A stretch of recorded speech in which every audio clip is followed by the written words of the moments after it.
Hopefully I can keep this thing under an hour. Huh? Yeah, there's an opening off of Clinton. Of a new rock climbing gym. It has like a whole wall, like a big wall of rock climbing where you have like a harness and everything, and then in the middle there's just like a regular that doesn't have harness, but it's like not tall enough where if you fall you'd hurt yourself kind of thing. Okay. It was really There you go.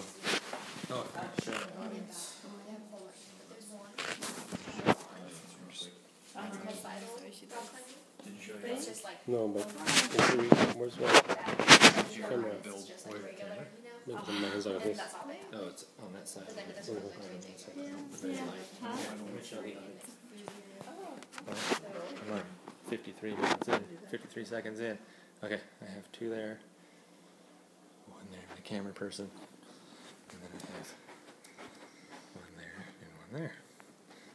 Alright. That's 5, right? Mm-hmm. Alright, let's do this. Last one. Okay, are you guys ready for this? Yeah. Okay, so this is a persuasive action speech. So tonight I'm going to ask you to help in stopping the nanny state legislation and the nanny state government, the growth of the nanny state. The nanny state is growing ever bigger with more and more regulation and more and more regulation on more and more aspects of everyone's everyday lives. And if we don't start paying attention, getting involved with, and start voting for anti-nanny state laws and leaders, we will forever lose what is left of our individual freedoms.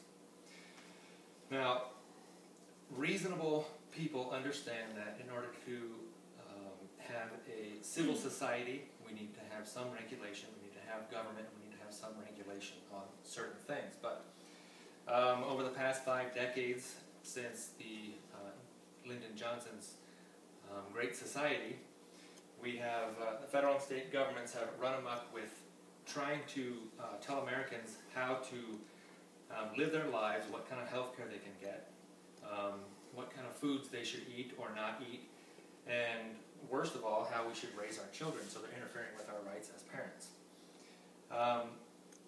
Government regulation or nanny state laws, some of them are good. Food inspection, for instance. According to the California Department of Health, their mission is to protect and improve the health of consumers by ensuring that foods are safe, not mislabeled, altered, or falsely advertised. And I think everybody can agree that that is a good thing. It keeps us safe by not allowing poison or certain things in our food or allergens or whatever in our food, right? It's a good law. Nanny state in that case is a good thing. California also has seatbelt laws. I think we can all agree that's a great law. Most states have seatbelt laws. It keeps you from being ejected from the vehicle in case of a collision or a rollover accident. Makes perfect sense, right? Some states have cell phone use in cars. You're not supposed to use your cell phone while you're driving a car. Cell phone texting, it's a distraction and it causes accidents. Perfectly reasonable. Helmet laws and motorcycle riders. A lot of motorcycle riders are against, the helmet law, but personally I think it's a great law. Nobody needs to be scraping somebody's head off the sidewalk. Those are just a few nanny state laws that are hard to argue against from a health and safety standpoint.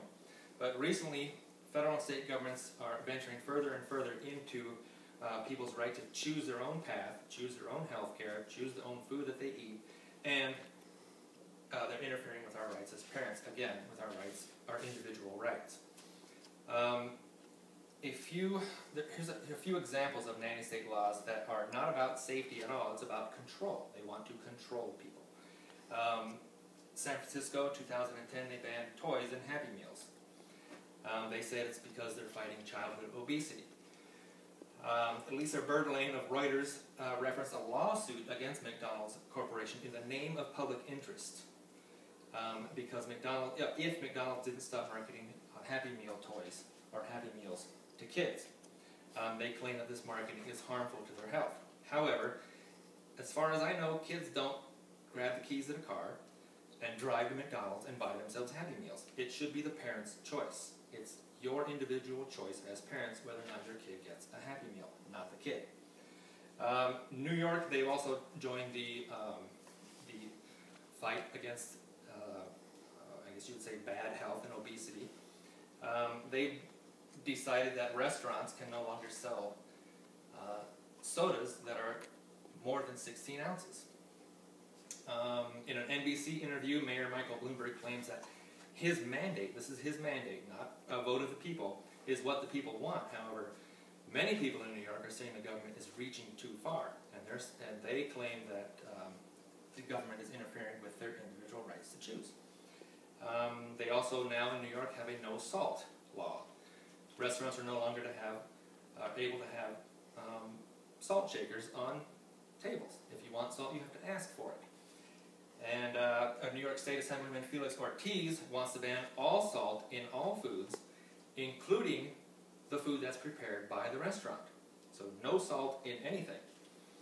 And he's claiming that it's supposed to help fight high blood pressure and hypertension. And there will be a $1,000 fine per incident if the restaurants don't comply. But my question is who is this guy? What right does he have to tell a perfectly healthy person that he can't go out to dinner and have salt on his food? It's not his business. It's none of his business. Another one that isn't really legislation or law, but this is they're really reaching now. When an incident in North Carolina, they had an elementary school student take a lunch to school, and they inspected her lunch and found a bag of chips. It was a turkey sandwich, a bag of chips, and I think a juice box. And they told her that lunch was not healthy enough. They confiscated the lunch, sent her to the cafeteria, and she ate chicken nuggets for lunch. So again, nanny state, I don't know, that's not a law, but that's where we're headed. They're interfering with our rights as parents to even send lunches to school. So those are just a few nanny state laws which affect people at the local level, but what about on a national level? We all know the granddaddy of all nanny state laws is Obamacare. Now, this healthcare law is going to be run by the IRS, the Internal Revenue Service, and that alone should tell you that it's not good. It's bad news. It's designed to cut insurance premiums, but already premiums are on the rise. One full year before this law takes effect, Joseph Weber of Fox News in January of 2012 writes that insurance companies are raising costs of premiums to cover free birth control and preventative care. This is free birth control. You can go to Walmart and buy birth control for 9 months. You can go to $9, go to a clinic and get it for free.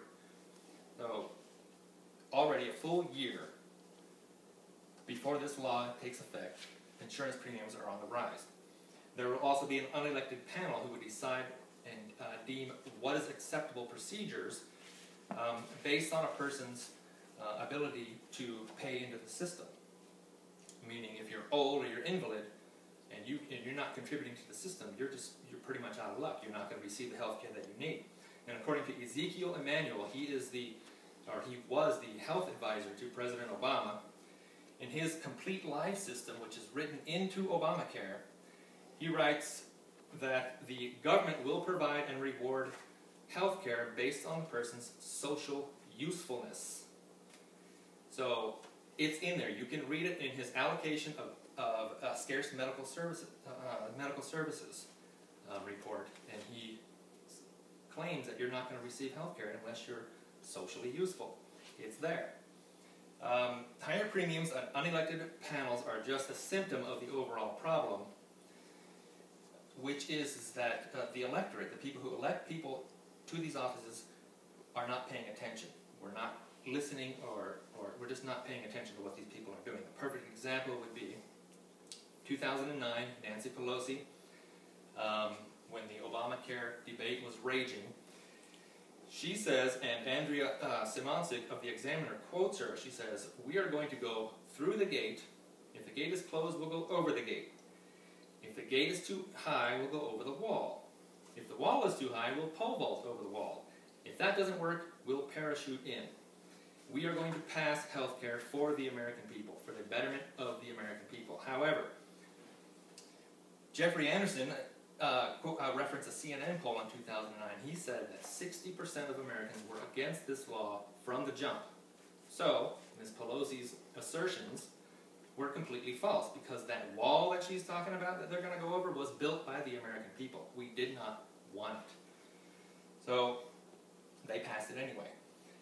So, those people who believe in the nanny state, the proponents of the nanny state, they all have one thing in common. They all think that they know what's best for everyone else. And there are ways to combat this, though. What we need to do is get involved. Speak out against nanny state policies and leaders.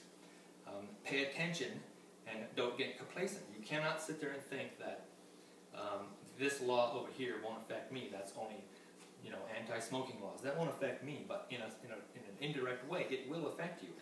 And also, it empowers them to do more. When they pass something against salt, it's going to empower them to do something against something else. It might be something you like. So you have to pay attention. Don't get complacent, and do not think that these laws don't have anything to do with you, because they do. And we have to vote. You have to stop voting based on political affiliation. Guilty parties on both sides of the aisle, Democrat and Republican, they're all guilty. And you have to remember to vote for freedom-loving policies and freedom-loving leaders. It's imperative that we pay attention and vote. Michael Snyder of Information Liberation says it best in his 2012 article, The Nanny State Gone Wild. He says, "Our founders intended to create a society where liberty and freedom would be maximized. And all of that liberty and freedom helped create the greatest economic machine the world has ever known." And it's true. Liberty and freedom created the wealthiest, the most generous country this planet has ever seen. And nanny state proponents are strangling your individual freedoms. And unless we stand up and fight against it, you're going to lose them, and you're going to lose them forever. So join the fight. You have to speak out against nanny state policies. That's it. Good job.